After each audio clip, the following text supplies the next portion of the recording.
সবাইকে স্বাগত জানাই সোহেল এক্সক্লুসিভ ইউটিউব চ্যানেলে।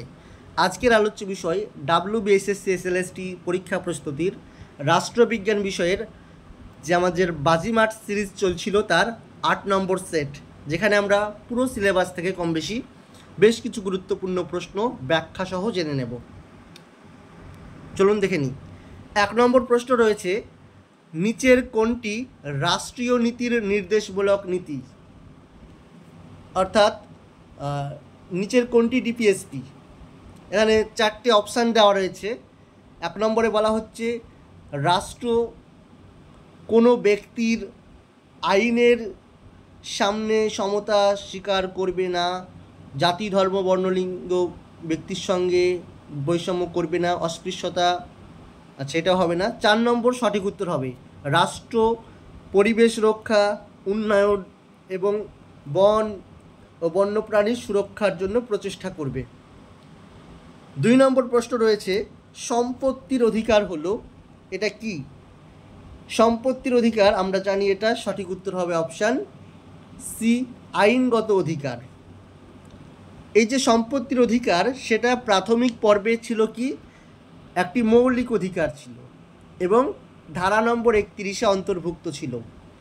কিন্তু 1978 সালে মোরারজি দেশাইয়ের আমলে 44তম অ্যামেন্ডমেন্ট হয় এবং এখানে যে 31 নম্বর ধারা যেটা রয়েছে সেটাকে বাতিল করে দেওয়া হয়। অর্থাৎ সঙ্গে সঙ্গে সম্পত্তির অধিকার যেটা রয়েছে সেটাও বাতিল হয়ে যায়, মৌলিক অধিকার থেকে সরে যায় এবং বর্তমানে একটা আইনগত অধিকার হিসাবে থেকে যায়। এবং আইনগত অধিকার হিসাবে যেটা 12 নম্বর পার্টের 300A নম্বর ধারাতে বর্তমানে অন্তর্ভুক্ত রয়েছে। এই তথ্যটা আমাদেরকে মাথায় রাখতে হবে। নেক্সট প্রশ্ন রয়েছে, প্রশাসনিক কর্তৃপক্ষের বিরুদ্ধে জারি করা যেতে পারে নিম্নলিখিত রিটগুলির মধ্যে থেকে কোনগুলো? এখানে একটু বানান ভুল আছে, প্রথম কার্ডটা একটু, যাই হোক, প্রশাসনিক কর্তৃপক্ষের বিরুদ্ধে মানে তাদের মধ্যে কোন রিট জারি করা যেতে পারে? তো আমরা জানি এটা সঠিক উত্তর হয়ে যাবে অপশান ডি, সার্টিওরারি এবং ম্যান্ডামাস। সার্টিওরারি এবং ম্যান্ডামাস কি জিনিসটা? ম্যান্ডামাস কি? ম্যান্ডামাস কথার অর্থ হচ্ছে আদেশ করা বা আদেশ দেওয়া। কোনো আর কি যখন সহকারী বা আধিকারিক কর্তৃপক্ষ তার কর্তব্য পালনে ব্যর্থ হবে, তখন উচ্চ আদালত এই রিটটা জারি করতে পারে, যেটা হচ্ছে শুধুমাত্র প্রশাসনিক কর্তৃপক্ষের মধ্যে। আর রয়েছে সার্টিওরারি, যেটা এই সার্টিওরারি যেটা ইনফরমেশনের কথা বলা হচ্ছে, জ্ঞাত হওয়ার কথা বলা হচ্ছে। এই সার্টিওরারি এটাও কিন্তু যখন কোনো প্রশাসনিক বা বিচার কর্তৃপক্ষ আইন বহির্ভূতভাবে সিদ্ধান্ত নেয় বা ক্ষমতার অপব্যবহার করে, তখন শুধুমাত্র এই সিদ্ধান্তটা জারি করতে পারে। ঠিক আছে, সেই জন্য এই দুটো হয়ে যাবে সঠিক উত্তর। 4 নম্বর প্রশ্ন রয়েছে, নিচের কোন রিটটি ব্যক্তিগত স্বাধীনতার একটি স্তম্ভ? ব্যক্তিগত স্বাধীনতার স্তম্ভ কোন লেখটি? তো এটা একদম ইজি প্রশ্ন রয়েছে, আমরা সকলেই জানি উত্তর হয়ে যাবে কি অপশান বি, অর্থাৎ হেবিয়াস কর্পাস বা বন্দি প্রত্যাখ্যীকরণ। হেবিয়াস কর্পাস কথার অর্থ হচ্ছে কি বন্দিকে সশরীরে হাজির করা, যার অর্থ হচ্ছে বন্দি প্রত্যাখ্যীকরণ। এটা হচ্ছে হেবিয়াস কর্পাস, যেটা ব্যক্তির সুরক্ষা প্রদান করে, ব্যক্তি স্বাধীনতার সুরক্ষা দেয়। কোনো ব্যক্তিকে অবৈধভাবে গ্রেপ্তার করা বা আটক করা হলে এই রিটের মাধ্যমে আদালত হস্তক্ষেপ করে থাকে। আদালত সরকার বা সংশ্লিষ্ট কর্তৃপক্ষকে নির্দেশ দেয় কেন ও কী কারণে ব্যক্তিকে আটক করা হয়েছে তা ব্যাখ্যা করো। যদি কারণ যুক্তিযুক্ত না হয় তাহলে সেই ব্যক্তিকে মুক্তি দেওয়া হয়। কাজে আমরা বলতে পারি ব্যক্তি স্বাধীনতার পরিপূরক একটি রিট হচ্ছে হেবিয়াস কর্পাস। নেক্সট, ভারতীয় সংবিধানের 359 নম্বর অনুচ্ছেদে জরুরি অবস্থার সময় মৌলিক অধিকার সম্পর্কিত নিম্নলিখিত কোন অনুচ্ছেদগুলি স্থগিত হয় না? সঠিক উত্তর কী হয়ে যাবে? অপশান সি, 20 নম্বর এবং 21 নম্বর অনুচ্ছেদ বা 20 এবং 21 নম্বর ধারাকে স্থগিত করা যায় না। আমরা সকলেই জানি যে 359 নম্বর ধারায় যেখানে জরুরি অবস্থার সম্পর্কিত বলা হচ্ছে রাষ্ট্রপতির এই আদেশ জারি করে মৌলিক অধিকার স্থগিত করতে পারেন। কিন্তু পরবর্তীতে 44তম অ্যামেন্ডমেন্ট করা হচ্ছে 78 সালে, এবং সেখানে বলা হচ্ছে জরুরি অবস্থা বা এমার্জেন্সির সময় দুটো 20 নম্বর ধারা এবং 21 নম্বর ধারা, এই দুটো আর্টিকেলকে কখনোই স্থগিত করা যাবে না। বাদ বাকি সবগুলো স্থগিত হতে পারে মৌলিক অধিকার। 20 নম্বর আর্টিকেল কী করে? আমাদেরকে অপরাধমূলক দায়ে সুরক্ষা প্রদান করে, অর্থাৎ একই অপরাধে দুবার শাস্তি নয়, বা অপরাধ না থাকলে শাস্তি নয়, আত্মসাক্ষ্য দিতে বাধ্য করা যাবে না, এই সমস্ত বিষয়গুলো থেকে আমাদেরকে প্রোটেক্ট করে। আর 21 নম্বর ধারা জীবন এবং ব্যক্তিগত স্বাধীনতার অধিকার দেয়, যেখানে কানুন ব্যতীত কোনো ব্যক্তির, অর্থাৎ সরকারি যে আইন ব্যতীত কোনো ব্যক্তির জীবন এবং ব্যক্তিগত স্বাধীনতা কোনো মতে কেড়ে নেওয়া যাবে না। এই দুটো মোস্ট পপুলার এবং গুরুত্বপূর্ণ আর্টিকেল দুটো কিন্তু স্থগিত করা যাবে না, বাদ বাকি সবগুলো করা যাবে। নেক্সট, সংবিধানে নিম্নলিখিত কোন সংশোধনীটি ব্যক্তিগত সম্পত্তির অধিকারের সাথে সম্পর্কযুক্ত? ব্যক্তিগত সম্পত্তি, তো এখানে সঠিক উত্তর হবে অপশান ডি। আমরা জানি প্রথমটা আছে, কিন্তু সব ডি কেন হবে দেখে নিই। প্রথম যেটা রয়েছে, প্রথম অ্যামেন্ডমেন্ট 1951 সালে হয়, আমরা সকলেই জানি, যেখানে জমি সংক্রান্ত একটা বিষয় নিয়ে আর কি হয়, এবং যেটাকে নবম শিডিউলে অন্তর্ভুক্ত করা হয়। আর চতুর্থ যেটা রয়েছে 1955 সালে 31 নম্বর ধারা যে সম্পত্তির অধিকার ছিল, সেটাকে কিছুটা অ্যামেন্ড করা হয়, সংশোধন করা হয় এবং 9th শিডিউলে রাখা হয়। এবং যেটা সপ্তদশ সংশোধনী রয়েছে 64 সালের, সেখানেও জমি সংক্রান্ত বিষয় নিয়েই আইন পাশ করা হয় এবং যেটাকে নবম শিডিউলে অন্তর্ভুক্ত করা হয়। কাজে আমরা বলতেই পারি যে এই প্রশ্নটির সঠিক উত্তর হবে উপরে সবগুলোই।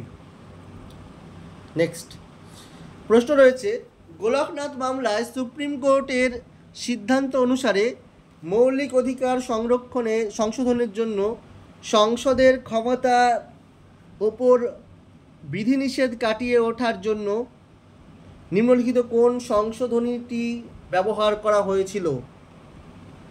কোনটা? সঠিক উত্তর হবে 24তম সংশোধনী, অর্থাৎ অপশান বি। কি বলছে? 1967 সালের যে মামলা গোলকনাথ বনাম পাঞ্জাব রাজ্য মামলা, সেখানে সুপ্রিম কোর্ট বলে সংসদ সংবিধানের মৌলিক অধিকার সংশোধন করতে পারবে না। যে মৌলিক অধিকার রয়েছে, ফান্ডামেন্টাল রাইটস, সেটাকে সংশোধন করতে পারবে না। এটি আর্টিকেল 13 অধীনে মৌলিক অধিকার যেটা রয়েছে লঙ্ঘন করলে পার্লামেন্ট দেখবে সেই বিষয়টা লঙ্ঘিত হচ্ছে, আর্টিকেল 13 যেটা রয়েছে। এর প্রতিক্রিয়ায় সরকার কি করে 24তম সংবিধান সংশোধনী আনে 1971 সালে, এবং সেখানে কি করে আর্টিকেল 368 সেখানে স্পষ্ট হয়ে যায় যে সংসদের পূর্ণ অধিকার আছে মৌলিক অধিকার সহ সংবিধানের যে কোনো অংশ সংশোধন করার।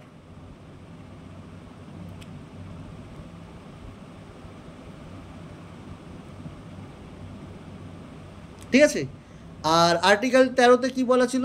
আর্টিকেল 13 যেটা বলছে, ব্যাখ্যা সংযুক্ত করা হয় যে সংবিধানের সংশোধন আইন নয়, তাই আওতায় পড়ে না, অতএব মৌলিক অধিকার সংশোধনে সংসদের ক্ষমতা আবার পুনরায় প্রতিষ্ঠিত হয় 24তম অ্যামেন্ডমেন্টের মাধ্যমে।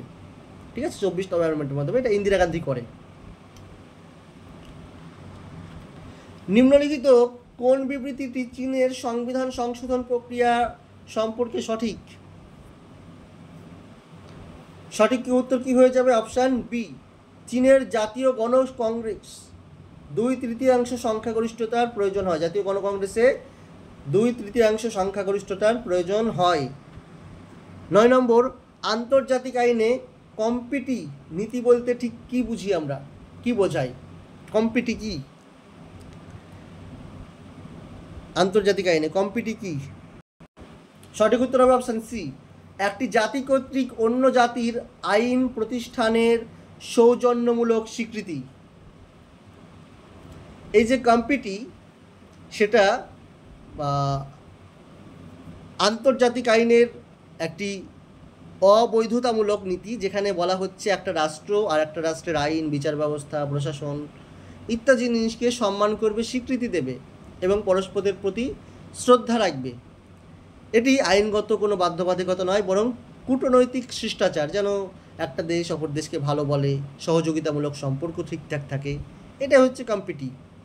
একটি দেশের রায় অন্য দেশের কম্পিটি নীতির ওপর আংশিকভাবে বা সম্পূর্ণভাবে স্বীকৃত হতে পারে যদি তা বিচারগত হয়, ন্যায়গত হয়, অর্থাৎ একটি দেশ অন্য দেশের আদালতের সিদ্ধান্ত মেনে নেয় যদি তার বাধ্যবাধকতা না থাকে।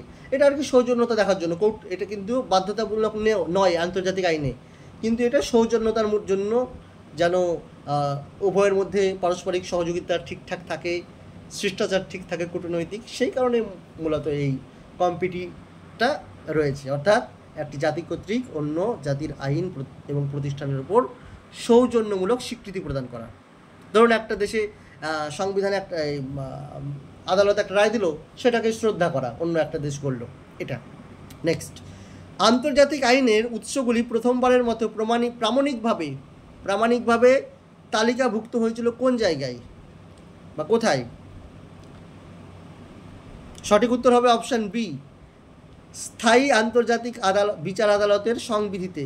আমরা জানি স্থায়ী আন্তর্জাতিক আদালত যেটা জাতিসংঘ যখন ছিল তখন ছিল, তাই তো, লিগ অফ নেশনের সময়, তো সেখানে কিন্তু তালিকাভুক্ত হয়, যেটা পরবর্তীতে এই যে আমাদের আইসিজে প্রতিষ্ঠিত হয় আন্তর্জাতিক বিচার আদালত, সেখানকার যে সংবিধি রয়েছে সে সংবিধির 38-এর 1 নম্বর অনুচ্ছেদে রাখা হয় এবং সেখানে 4টে সোর্সের কথা বলা হয় প্রধান, কি? আন্তর্জাতিক চুক্তি, প্রথা, সাধারণ নীতিসমূহ এবং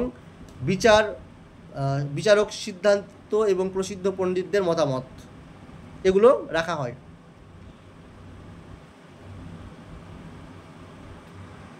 নেক্সট, আটলান্টিক চার্টার যা জাতিপুঞ্জের একটি অগ্রদূত কাদের যৌথ ঘোষণা ছিল? আমরা সকলেই জানি, সঠিক উত্তর হয়ে যাবে কি অপশান সি, রুজভেল্ট এবং চার্চিল, তাই তো, রুজভেল্ট এবং চার্চিল 1941 সালে আটলান্টিক সনদ স্বাক্ষরিত হয়। এটা মূলত ছিল 41 সালের 14 আগস্ট। চার্চিল এবং রুজভেল্ট তারা আটলান্টিক মহাসাগরে ভাসমান একটি জাহাজ ছিল, তার নাম হচ্ছে প্রিন্স অফ ওয়েলস, সেখানে বিশ্বে যেন ভবিষ্যতে যেন আর যুদ্ধ হাঙ্গামা এরকম না হয় সেই সম্পর্কিত 8টি নীতি ঘোষণা করেন। এটার নামই হচ্ছে আটলান্টিক সনদ। নেক্সট, জাতিপুঞ্জের সনদের কোন ধারায় জাতিপুঞ্জের একই জিনিস যদিও বা ইউএনও, জাতিপুঞ্জের লক্ষ্য ও উদ্দেশ্য বা উদ্দেশ্য সমূহ উল্লেখ করা হয়েছে? লক্ষ্য উদ্দেশ্য 1 নম্বর ধারাতে সঠিক উত্তর হয়ে যাবে, অর্থাৎ এ অপশান সঠিক। 13 নম্বর প্রশ্ন, বিশ্বায়ন প্রাথমিকভাবে কিসের দ্বারা চিহ্নিত হয়? সঠিক উত্তর হবে অপশান বি, অর্থনৈতিক, সাংস্কৃতিক এবং রাজনৈতিক ক্ষেত্রে সমাজগুলির ক্রমবর্ধমান আন্তঃসংযোগ। 14 নম্বর প্রশ্ন, জাতীয়তাবাদ হলো এমন একটি মতাদর্শ যা কিসের ওপর জোর দেয়? জাতীয়তাবাদ কিসের ওপর দেবে? অপশান এ হয়ে যাবে সঠিক উত্তর, নিজের জাতির শ্রেষ্ঠত্ব এবং তার স্বার্থ। নাগরিকত্বের ধারণাটির উৎপত্তি হয়েছে কোথায়? সঠিক উত্তর হবে অপশান এ, প্রাচীন রোমে এবং গ্রিসে নাগরিকত্বের ধারণার উদ্ভব হয়েছে। আজকে বেশি প্রশ্ন রাখতে পারলাম না, যাই হোক আপনাদের জন্য একটা প্রশ্ন দিয়ে গেলাম, অবশ্যই কমেন্ট করে জানাবেন। ভারতের সংবিধানের কোন ধারাটি 14 বছর বয়স পর্যন্ত শিশুদের জন্য বিনামূল্যে এবং বাধ্যতামূলক শিক্ষার কথা বলে তা বেছে নাও। অপশান রয়েছে 19, ধারা 19, অপশান বিতে রয়েছে ধারা 31, অপশান সিতে রয়েছে ধারা 44, অপশান ডিতে রয়েছে ধারা 21-এর ক। যেটা সঠিক উত্তর হবে অবশ্যই কমেন্ট করে জানানোর জন্য আপনাদেরকে বলা হচ্ছে, অবশ্যই কমেন্ট করে জানিয়ে দেবেন, ঠিক আছে? আজকের মতো এখানে রাখছি। রাখার আগে একটা কথা বলি, মক টেস্ট সিরিজ আমাদের শুরু হতে চলেছে 15 তারিখ থেকে, আবার পুরো সিলেবাস থেকে 15/8 25 তারিখ থেকে যারা যারা অংশগ্রহণ করতে ইচ্ছুক এই যে নাম্বার, হেল্পলাইন নাম্বার দেওয়া আছে, ফোন করবেন অথবা হোয়াটসঅ্যাপ করবেন, ঠিক আছে? 7679955216 এর নাম্বারে, ঠিক আছে? আচ্ছা, আর যদি চ্যানেলটা ভালো লাগে, ভিডিওটা ভালো লাগে, একটা কথা বারবার বলছি, আবারও বলছি, লাইক করে পাশে থাকবেন আমাদের সামনে, সাবস্ক্রাইব করবেন যারা যারা নতুন আছেন, তাহলে উৎসাহ পাবো এবং আপনাদের জন্য আরও নতুন নতুন ভিডিও আনার চেষ্টা করব। আজকের মতো এখানে রাখছি।